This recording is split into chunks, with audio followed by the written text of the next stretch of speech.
Çay yataklarında xarici görünüşü adi palçıq qatı ilə örtüldüyü üçün fərq edilmədən keçilən geot daşları daxilindəki nadir kristal strukturları ilə yüksək maddi dəyərə malikdir.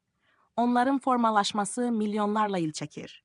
Milliyaz xəbər verir ki, təbiətdə adi bir qaya parçası kimi görünən, lakin daxili quruluşuna görə böyük qiymətə malik olan geot daşları son dövrlərdə həm kolleksiyaçıların, həm də zərgərlik sənayesinin diqqət mərkəzindədir.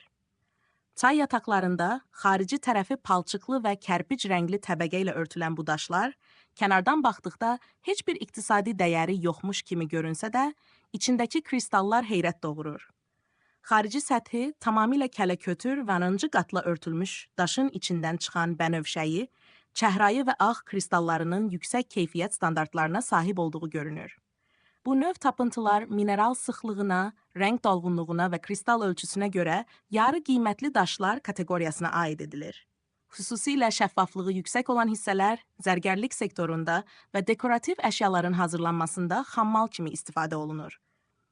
Mütəxəssislər bildirir ki, bu daşların dəyərini müəyyən edən ən vacib amil milyonlarla il davam edən yaranma prosesidir.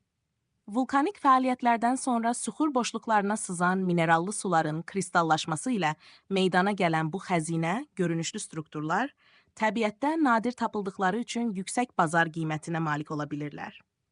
Daşın xarici qabığı içindəki bu qiymətli mineral quruluşu xarici amillərdən tamamilə qoruyaraq, pozulmadan günümüzə qədər çatmasını təmin edir.